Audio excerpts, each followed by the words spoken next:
미국 상원은 도널드 트럼프 대통령이 의회의 승인 없이 쿠바에 대해 군사행동을 취할 수 있는 능력을 제한하려는 시도를 방금 거부했다.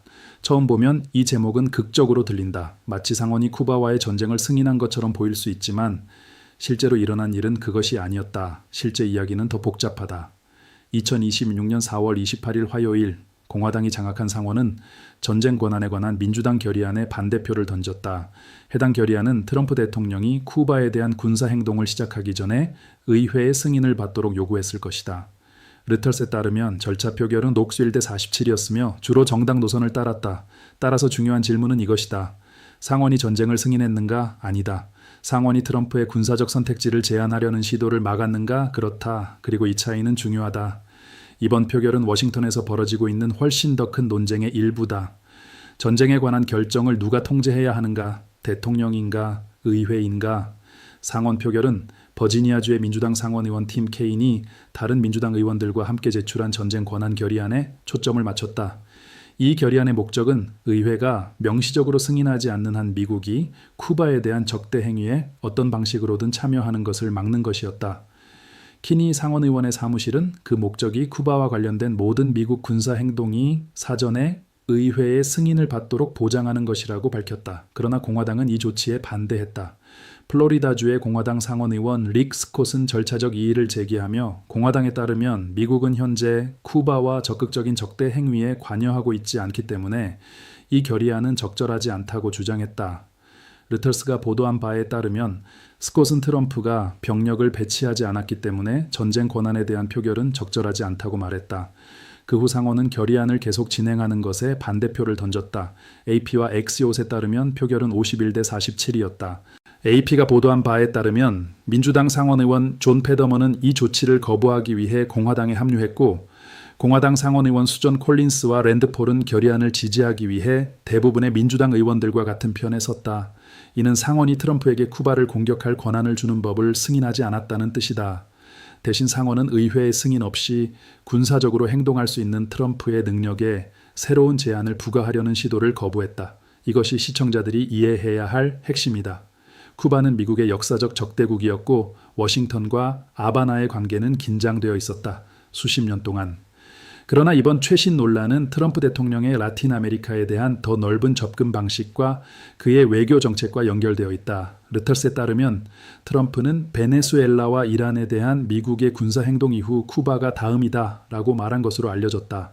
그러나 르터스는 또한 트럼프가 무엇을 의미했는지 또는 쿠바에 대해 어떤 구체적인 행동을 계획하고 있었는지를 명확히 밝히지 않았다고 지적했다. 이러한 불확실성이 민주당이 전쟁 권한 결의안을 추진한 이유 중 하나다. 그들은 대통령이 가능한 군사 행동을 공개적으로 시사하고 있다면 상황이 악화되기 전에 의회가 개입해야 한다고 주장했다. 엑시옷에 따르면 트럼프는 올해 쿠바에 대한 압박을 강화했으며 여기에는 그가 사실상의 해상 봉쇄라고 묘사한 조치도 포함되었고 동시에 공개적으로 군사 행동 가능성을 제기했다. AP통신은 이 상황을 쿠바에 대한 미국의 에너지 봉쇄로 묘사하며 미국이 제재를 부과하고 베네수엘라산 석유 수송을 차단하는 동안 이 섬이 물과 정의 공급 중단에 직면하고 있다고 밝혔다. 민주당은 이러한 조치가 단순한 외교적 압박이 아니라고 주장한다. 그들은 연료 수송을 중단하거나 제한하기 위해 미국의 힘을 사용하는 것이 적대 행위에 해당할 수 있다고 말한다. 공화당은 이에 동의하지 않는다. 그들은 미국 병력이 쿠바와 싸우기 위해 배치되지 않았기 때문에 적극적인 적대 행위는 없다고 주장한다. 그리고 바로 여기서 법적 정치적 논쟁이 시작된다. 팀 KYY 상원의원이 이끄는 민주당은 이 문제가 쿠바를 넘어선다고 말한다. 그들은 이것이 헌법적 권한, 의회의 감독, 또 다른 승인되지 않은 전쟁을 막는 문제라고 말한다. K는 미국이 쿠바로 가는 연료 수송을 막으려는 노력이 군사 행동으로 간주될 수 있다고 주장했다. 르터스에 따르면 K는 다른 나라가 미국에 대해 미국이 쿠바에 하고 있는 일을 한다면 미국인들은 아마도 그것을 전쟁 행위로 간주할 것이라고 말했다. AP통신도 키가 봉쇄를 의료, 식수, 식품 가격 문제를 포함해 쿠바 전역에 인도주의적 위기를 일으키고 있는 상황으로 묘사했다고 보도했다. 민주당의 관점에서 이는 단순한 외교 정책상의 의견 차이가 아니라 경고 신호다. 그들은 대통령이 의회의 승인 없이 다른 나라를 압박하기 위해 해군 군사 자원이나 해안 경비대 작전을 사용할 수 있다면 경제적 압박과 군사 충돌 사이의 경계가 위험하게 흐려진다고 주장한다. 공식 성명에서 KY 상원 의원은 오직 의회만이 전쟁을 선포할 권한을 가지고 있으며 미국 군대가 한 사람의 결정에 근거해 적대 행위에 투입되어서는 안 된다고 밝혔다. 이것이 헌법적 주장이다. 민주당은 쿠바에 대해서만 말하는 것이 아니라 해외에서 벌어지는 대통령의 군사 행동이라는 더 넓은 패턴을 지적하며 의회가 자신의 역할을 되찾아야 한다고 주장한다. 그들의 견해로 상원 표결은 사태가 발생하기 전에 확전을 막을 수 있는 잃어버린 기회였다. 공화당은 이 문제를 매우 다르게 본다. 그들은 민주당 결의안이 시기상조이고 정치적이며 불필요했다고 주장한다. 그들의 핵심 주장은 간단하다. 미국은 현재 쿠바와 전쟁 중이 아니며 트럼프는 쿠바와의 전투에 병력을 배치하지 않았다.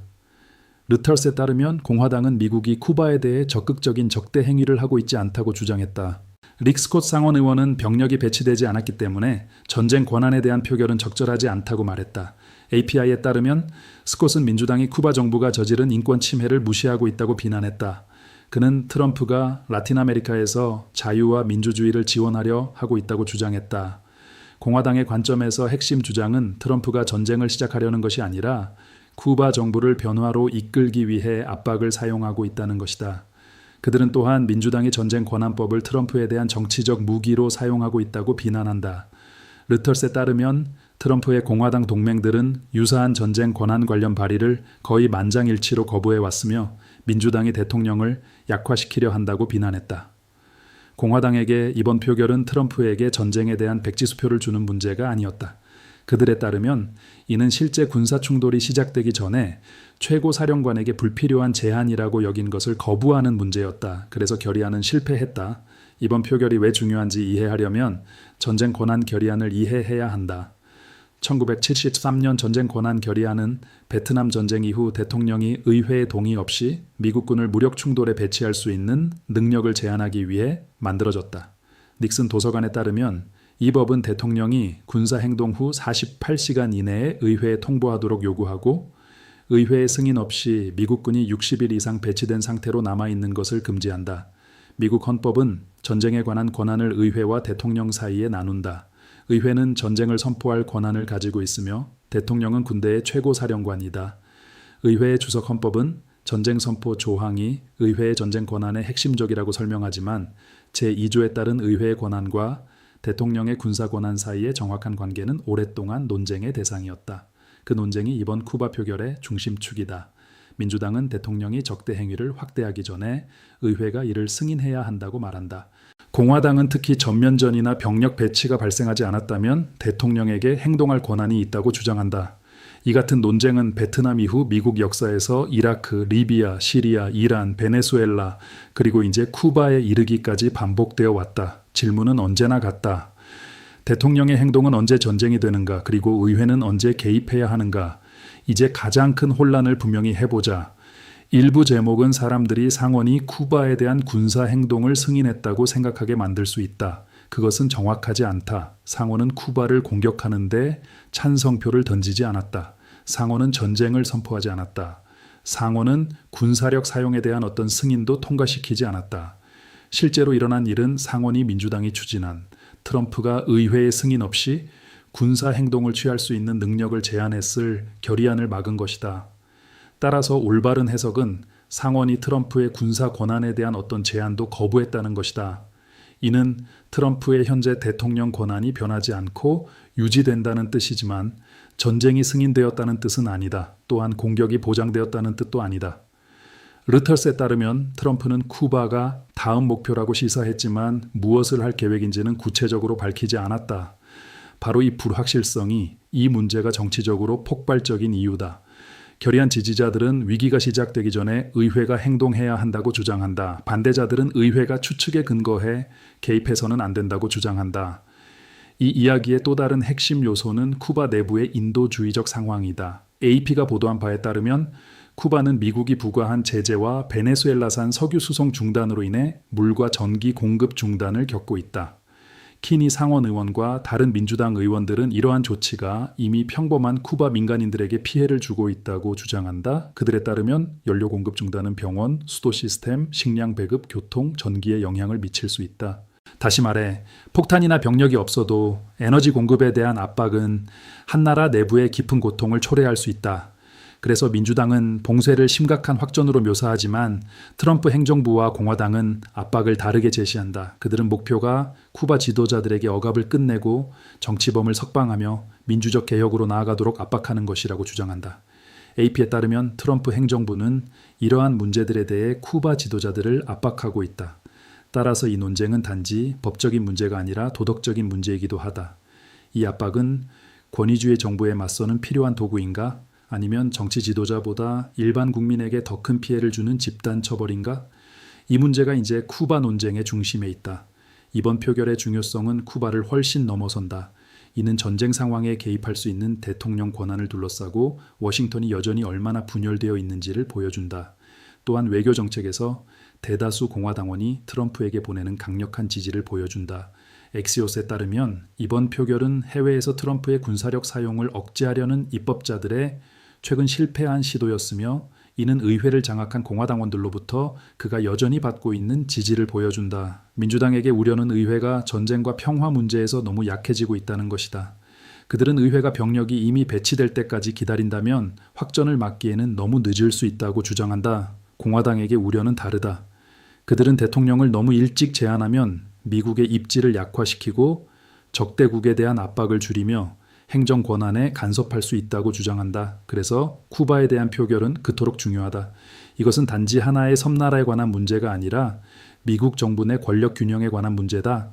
대통령이 먼저 행동하고 나중에 의회와 협의할 수 있는지에 관한 문제다. 그리고 문제는 의회가 군사적 확전을 멈추거나 예방할 실제 권한을 아직 가지고 있는지에 있다. 요약하면 결론은 이렇다. 그렇다. 이 뉴스는 사실이다.